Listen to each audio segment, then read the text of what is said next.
It starts with a soft rustling in the night. Then you realize your bedroom walls are crawling with prehistoric pincers.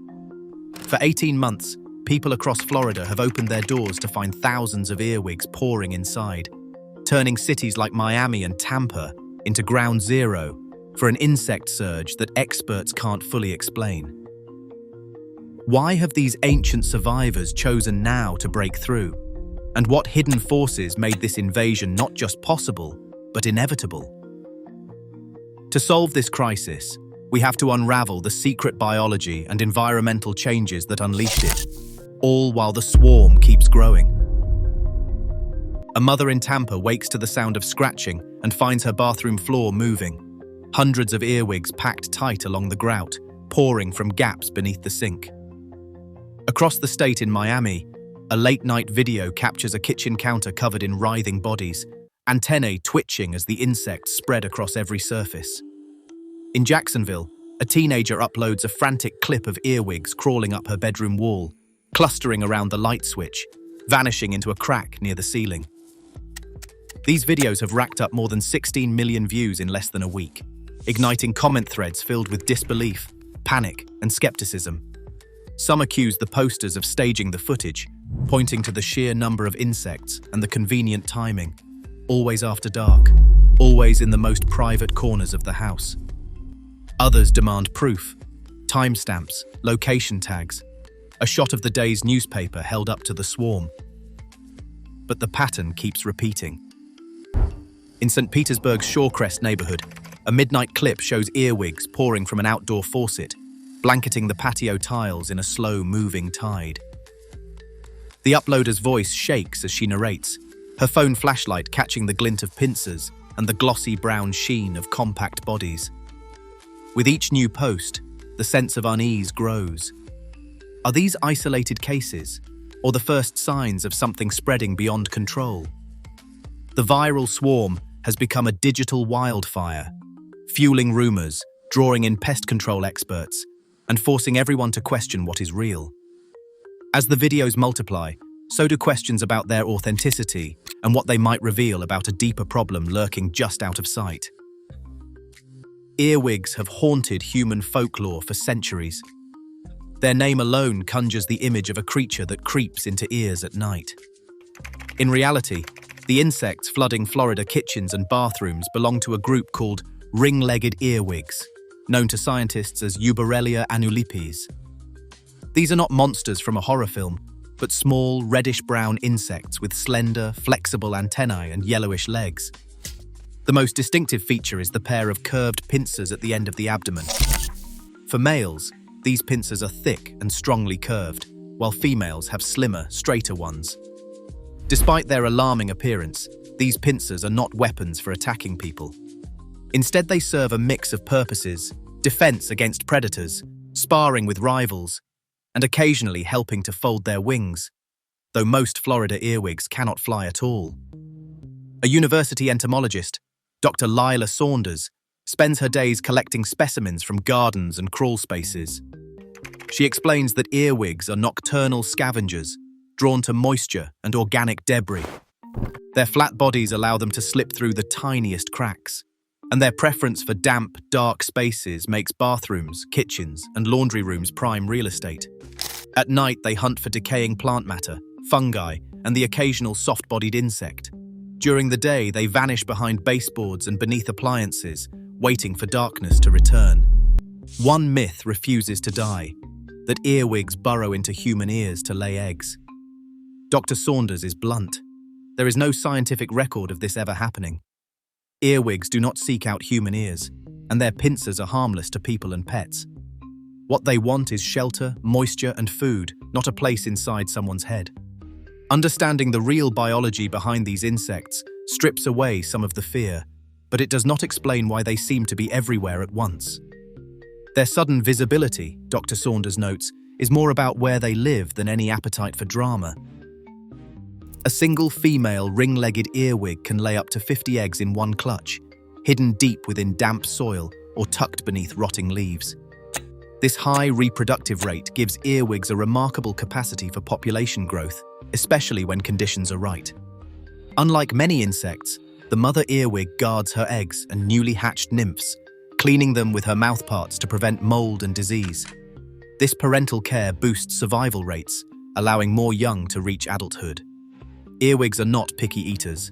Their omnivorous diet includes decaying plant matter, fungi, tiny insects, and even crumbs left behind in kitchens. This flexibility means they can thrive in gardens, compost piles, and inside homes, anywhere food is available. When resources are scarce, they simply shift to what is at hand, a trait known as behavioral plasticity. This adaptability is one reason they persist through droughts, heavy rains, and sudden changes in their environment. Another advantage lies in their tolerance for dry spells. While earwigs prefer moisture, they can survive periods of low humidity by burrowing deeper into soil or finding shelter under mulch and debris. Their flattened bodies let them squeeze into narrow cracks, escaping heat and predators. At night, they emerge to feed and mate, often gathering in groups that can number in the hundreds if food and shelter are abundant. Dr. Saunders points out that when a warm, wet season follows a mild winter, earwig populations can soar almost overnight. Each female's clutch multiplies quickly, and with few natural barriers, the insects spread from gardens to homes in search of new territory. The result is a sudden, visible boom, one that can catch even seasoned pest experts off guard.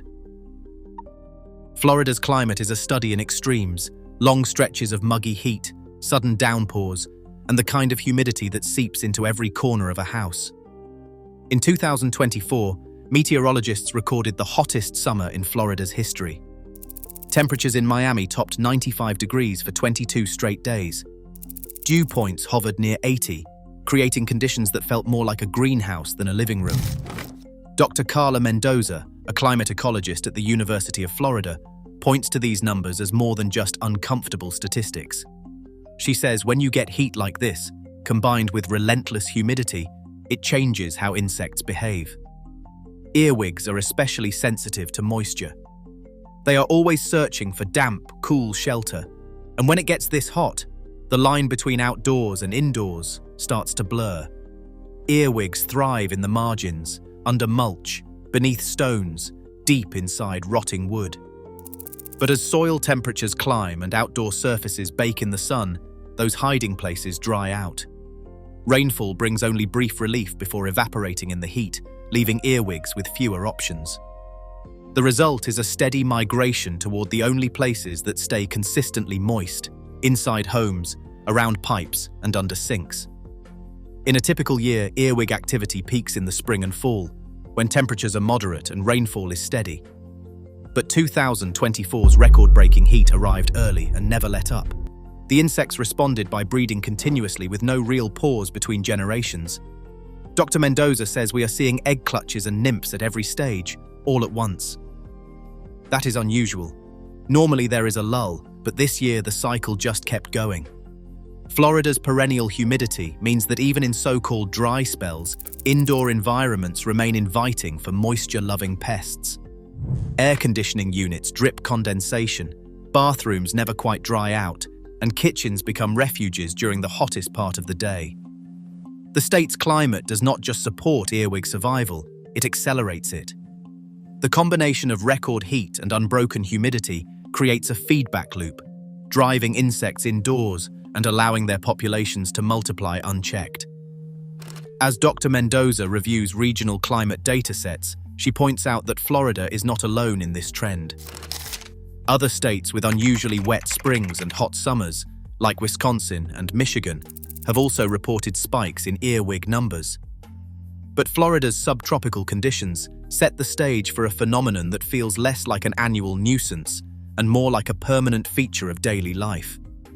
The data paints a clear picture. As the climate shifts, so does the boundary between the natural world and the spaces people call home.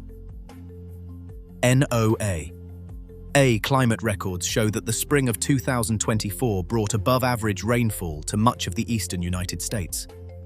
Florida was not alone in experiencing wetter conditions. States as far north as Wisconsin and Michigan also reported persistent downpours and lingering humidity. The 2025 RAID State of the Bug report flagged a noticeable uptick in earwig populations across these regions, drawing a line between wet spring weather and insect surges. In Wisconsin, pest control companies logged a 40% increase in earwig service calls compared to the previous year. Michigan's agricultural extension noted unusual activity in both urban and rural areas, especially where spring storms left soils saturated for weeks. These spikes were not limited to a single species or a handful of neighborhoods. The same pattern appeared in parts of New York and Pennsylvania, where mild winters and heavy rainfall combined to create ideal breeding conditions. Florida's position at the southern edge of this trend makes it a bellwether for what is possible as climate patterns shift. The University of Florida's Invasion Science Research Initiative tracks pest populations statewide, and their most recent reports echo the national data. The UF team points to a direct correlation between soil moisture levels and earwig emergence, noting that even a few weeks of above-average rainfall can trigger a rapid population response. Their findings align with NOAA anomaly maps, which show Florida's rainfall in 2024 running 15% above the 30-year average for March through May. While earwigs are a familiar nuisance in Florida, the broader regional data suggests that the recent explosion in numbers is part of a larger climatic pattern. States with similar weather anomalies are reporting parallel surges, indicating that Florida's experience is not isolated. The scale of this trend adds weight to the theory that environmental changes, especially shifts in moisture and temperature, are driving insect populations beyond their usual limits. As the data accumulates, the question becomes less about why earwigs are thriving in a single state, and more about how widespread these changes might become. On the same city block, two houses can have wildly different experiences. In Riverside Heights, a row of historic bungalows sits beneath thick oak canopies, their yards mulched deep with cypress chips. Neighbors here swap stories of earwigs turning up in laundry baskets and behind bathroom mirrors, sometimes in numbers that leave no doubt the insects have settled in. Just a few streets over, in Seminole Heights, the picture is different. Raised foundations and gravel beds line the newer homes, and residents report only the occasional stray earwig, if any at all. The contrast raises questions that no viral video can answer. Why does one neighborhood feel overrun while another stays mostly untouched? Dr. Saunders returns to her field notes, pointing to the role of mulch and drainage. Thick layers of organic mulch trap moisture and keep soil cool, creating a near-perfect refuge for earwigs. Where rainwater collects or irrigation runs too long, the ground stays damp long after a storm has passed. These pockets of moisture, hidden beneath planters or along the shady side of a house, become launch pads for nighttime forays indoors. In Riverside Heights, mulch beds run right up to the porch steps. In Seminole Heights, most yards are edged with rock or bare earth, the ground drying quickly after rain. Drainage patterns matter too. Older neighborhoods often have uneven grading and aging pipes, with water pooling near foundations. These damp zones give earwigs easy access to cool, protected spaces just beneath the siding or inside crawl spaces. Homes with newer landscaping, better drainage, and less organic debris seem to avoid the worst of the invasion. Yet even within a single block, one house can be spared, while the next is overwhelmed, suggesting that tiny differences in yard care, irrigation habits, or even the placement of a garden hose can tip the balance. The puzzle remains unsolved. No statewide map can capture the patchwork of risk that plays out yard by yard, or explain why a surge of insects hits one family and not the next. For now, the only certainty is that the costs are real. Frayed nerves, sleepless nights, mounting bills. They are born unevenly, and the search for answers is as local as the nearest patch of mulch. For many Florida homeowners, the cost of living with earwigs goes far beyond the unsettling sight of pincers in the dark. Pest control operators report that calls for earwig treatments have tripled in the past year, with some families spending upwards of $450 on repeated visits and moisture control fixes. Hardware stores in Tampa and Orlando have struggled to keep shelves stocked with traps and sealants, selling out of popular brands week after week. One local pest expert describes the mood as a mix of frustration and exhaustion. People aren't just grossed out, they are losing sleep, missing work, and in a few cases even staying with relatives until their homes feel safe again. The problem isn't limited to private homes. Realtors whisper about buyers backing out of deals after spotting insects during walkthroughs, and some short-term rental owners have quietly pulled listings, worried about negative reviews. The ripple effects reach far beyond the walls of any single house, touching local housing markets, tourism, and everyday peace of mind. Moisture is the first battleground. Pest control operators recommend starting with a dehumidifier in any room that feels damp, especially bathrooms and basements. Fixing leaky faucets and pipes removes the steady water supply earwigs crave. Next, move mulch and leaf litter at least 1 foot away from the foundation and keep potted plants on stands so air can circulate underneath. Sealing gaps with cork around windows, doors, and baseboards blocks the easy entry points these insects use to slip inside. Professionals report that combining moisture control with exclusion steps can boost success rates by as much as 20%. Regular cleaning, prompt repairs, and keeping indoor humidity below 50% make a home less inviting. Each step chips away at the conditions earwigs need, shifting the balance back in favor of the homeowner. Despite mounting evidence of earwig activity across Florida, the search for solid answers runs into a wall. Dr. Saunders notes that there is no statewide system tracking earwig populations from year to year. No official counts, no centralized reporting, just scattered field notes and pest control anecdotes. Dr. Mendoza, reviewing climate records, points out that while temperature and rainfall data are detailed, the actual impact on insect numbers is mostly guesswork. Without a coordinated monitoring network, it is impossible to say how much of the recent surge is real and how much is rumor. Both scientists agree. Florida needs a systematic way to gather data, traps in yards, regular counts, and a shared database to connect the dots. Until then, questions about the true scale of the invasion and what it signals about the changing environment remain stubbornly unanswered. Florida's shifting climate and rapid urban growth create new opportunities for resilient species to thrive, often in the shadows of our own homes.